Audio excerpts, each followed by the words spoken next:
Welcome back to the videos, guys. Today's video is going to be a little bit different because I owe you an explanation. A little bit. So, as you can see, the Datsun is behind me. I haven't really made a video on the whole car catching fire and fixing it and all of that. So that's what I'm doing right now. So if you guys have been watching for a while, or if you have come to the videos in the past few months, or even just come recently and watched through some of my old videos, this Datsun caught fire, what was it, 3 months ago now? 3.5 months ago. And I never really made a video on it catching fire other than the clips I had put in. It was a little bit of a struggle. It was heartbreaking, and you know, kind of in the moment didn't really feel real, so I didn't really process it. Anyways, what I'm trying to get at is we got it back running. It runs great. It's awesome. I'm going to give you an overview of what we did, what kind of really happened, and how we managed to fix it. Also, hood's a little dirty right now. It seemed like you guys really enjoyed the video. At least a lot of people watched it and watched it for longer on how we did the forged carbon. So if that is something you guys would like more of, by all means, let me know. I would love to make more videos like that, trying new things on my restoration build, resto mod, whatever you want to call it. But that was really fun, and it was a learning experience, and I personally would like to do more of that, and if you guys would enjoy it, I would love to document it for you. Alright, so we're going to start off with the engine bay. This is what took most, if not all, of the damage, other than some of the body, which is why this is not on here right now. So if we come in here, you can see this nice, brand new, shiny Pro Tuner Z intake manifold. That was not really required. That was more something that I did for myself. We were already this far into it. I could really benefit, and I did benefit from the new intake manifold. Make a little bit more power. It flows a little bit better. It looks nicer in the engine bay. The real reason I replaced it, though, is aluminum's pretty soft. Aluminum also gets a little bit brittle when it gets super hot. So more of a peace of mind thing for me, I replaced that because I am running boost, so it's under pressure. I didn't want it to crack or to break or shatter or blow up or any of the above items. So I replaced it just as a, how do I want to say this? I replaced it just as a precaution, just in case something were to happen. Not that anything would, but just for peace of mind. So we come back over. Everything that came with the new intake manifold was the throttle body, the fuel rail itself, and that was pretty much it. It got rid of a lot of things I didn't need anyways. So our first item is the, we'll call it cold side, even though, you know, the turbo is underneath it. We'll call it cold side, intake side, whatever you want to call it. That's what we started with. And then the next thing that goes along with that is also fuel injectors. So I don't particularly love how they sit, and that is my fault. I cut the hoses too short, but our fuel injectors are now 285 cc's. And if you know anything about Datsuns, the 280ZX turbo injectors are 265 cc. And I believe the NAs are 185 cc's, right around there. We went ahead and replaced those. Some of them were usable, some of them were melted plastic on an intake manifold. So we replaced them all. We got brand new ones. These are remanned. They're pretty much brand new. They got a warranty on them, and they have been doing great for the car. So fuel system side, that's really everything that burned.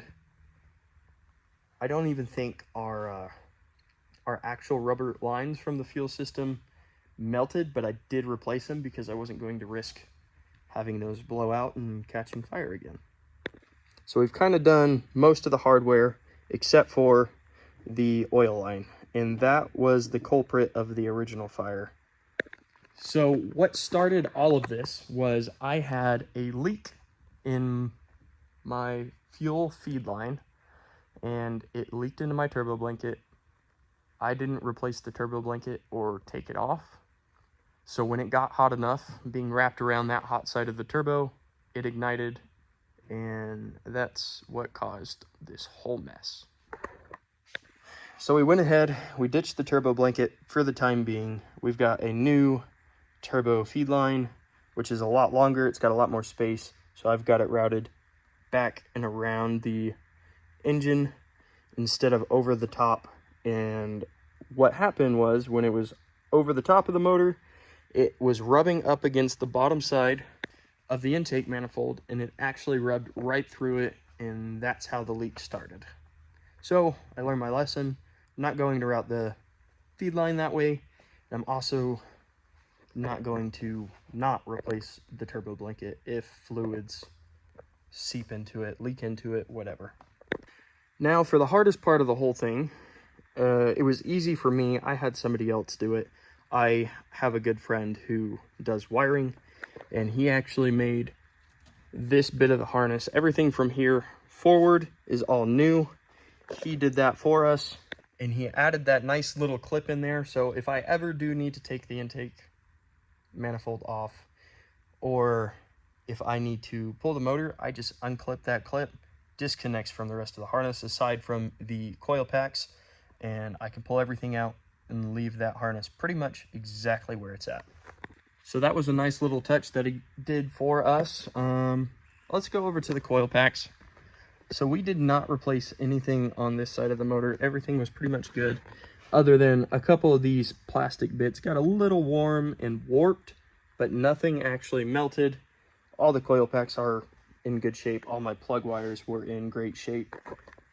So absolutely none of that was replaced. Down the road, I probably will at least do new pigtails, but for the time being, it's great. It runs great. I'm not having issues, so I'm not going to get too much into that and cause problems. So as she sits now, she runs, and she runs great. I did also, and this is kind of related to the fire, kind of not related to the fire, but I did replace the turbo. I went with a slightly smaller size. This is a 5748 AR, and it spools a lot quicker. It's a lot more responsive.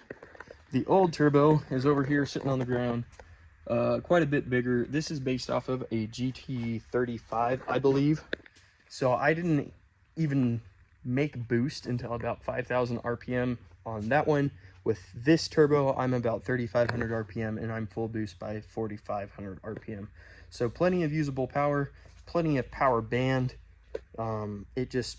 It feels a lot nicer. The motor likes it a lot more. That one worked a little bit better on the 2.8 because it had more displacement. This one has a 2.4 bottom end, so we're not getting as much to the turbo. It doesn't spool it quite as quick, and that's why the smaller turbo is quite a bit better fit for this. Also, don't mind the mess too much. I am actually getting this ready for a show here in Utah. It's at the Sandy Expo Center. We will be there. Somebody invited us to participate and put the car in the actual building itself, so it'll be part of the indoor car show, and I'm going through and polishing it up and making the paint as pretty as it can be. That brings me back to another point. Let's see how well I can pick this up.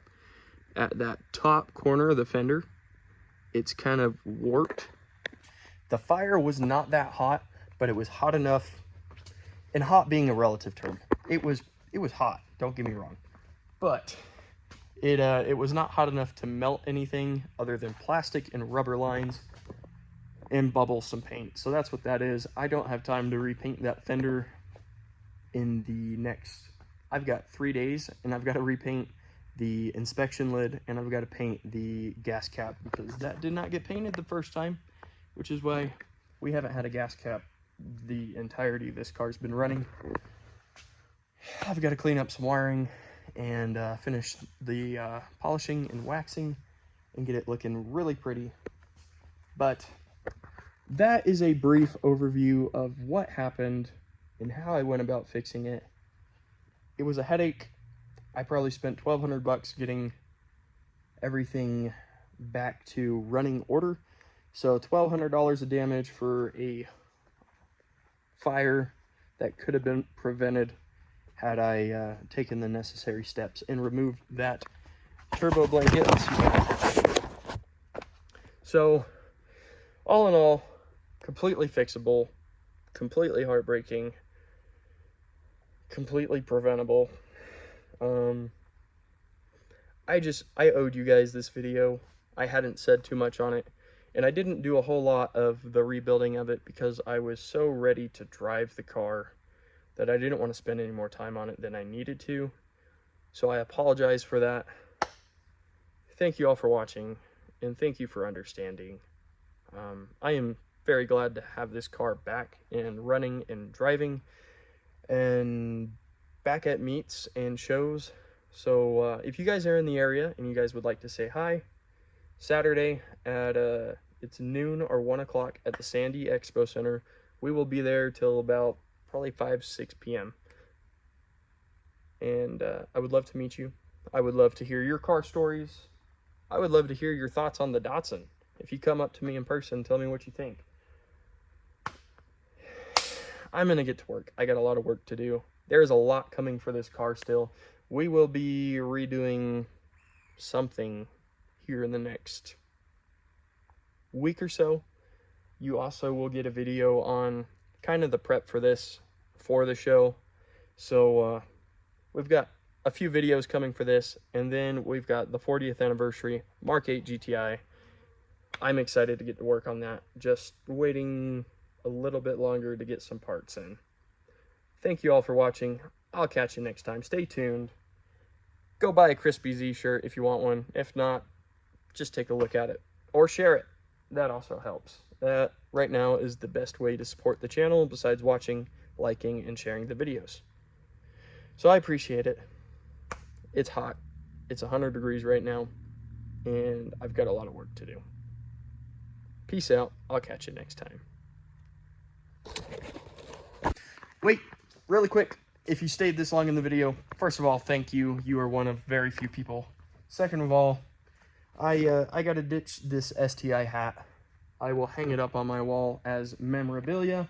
If you guys know of a Datsun hat, or if you guys, any of you Datsun guys watching the videos, if you got any sort of merch, I would love to pick up a hat or send one my way. Now that's it. I will catch you later. Bye.